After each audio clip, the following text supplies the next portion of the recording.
This presentation is about how to handle a mortgage or a car loan for accounting. So these little birdies just bought a new house. But you're going to buy a new car. It's a really nice one. Hope you like purple. We negotiated a total price for this car of $25,920. It's either used or we had a big old trade-in. But we get a 4-year loan, 9%. We're going to pay this annually. It's a little unusual, but it will make this problem a little easier to see. The question is, what's your payment?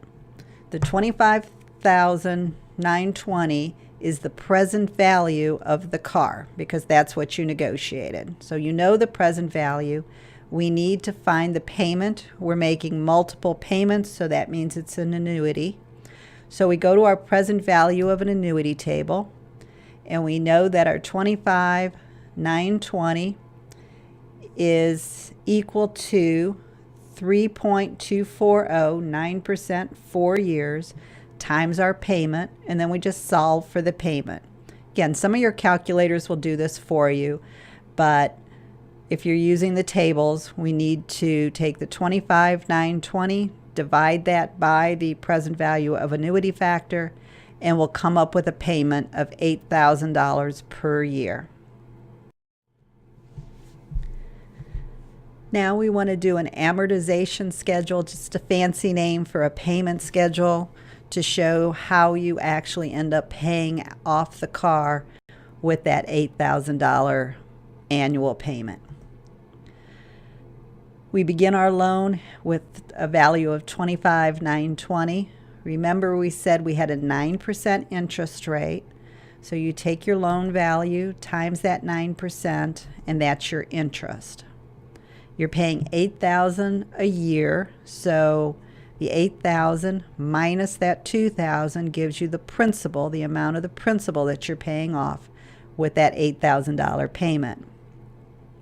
So then you want to take the loan value minus the $5,667, and that's the balance in your loan after your first payment. So then the second year you do the same thing. Take the new loan value of $20,000. That's really all you owe at this point, so that's all they're going to charge you interest on. So take that times the 9%. That will give you that $1,822. Subtract the 18 from the 8,000, gives you the 6,000, and take the 6,000 from the 20, and that's where that 14,000 is coming from. So you just keep doing that every period, and when you're done, you'll come down to pretty close to zero at the end. So for that $8,000 each period, notice in the first few payments, you're not paying off too much of the principal, but by the end of the loan, you're paying off mostly principal with that $8,000. Because we have rounding when we use our tables, you'll come off a little bit, but the bank's not going to let you slide with that $3 left. So they're going to make you pay the whole thing off. So at the very end, you just have to make that last one work. So we need to take the loan balance down to zero. That means the principal's going to have to be whatever the loan value was the year before, and then your interest just is a little bit off. So always make your table zero out at the bottom.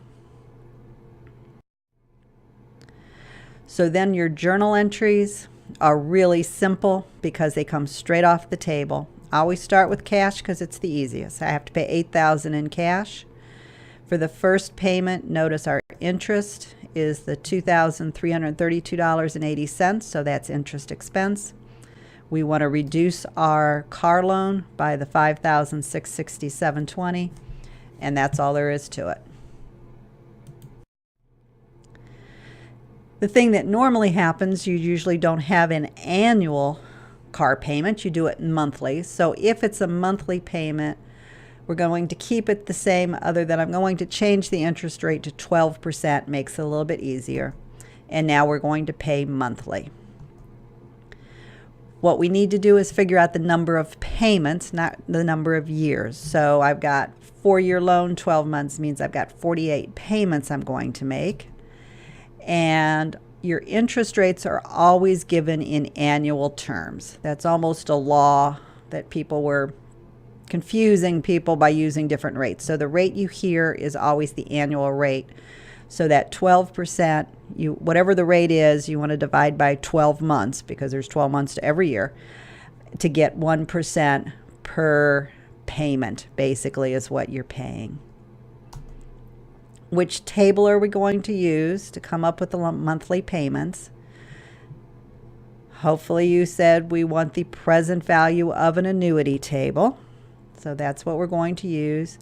But we're going to do the 1% and 48 payments and look that up on the table.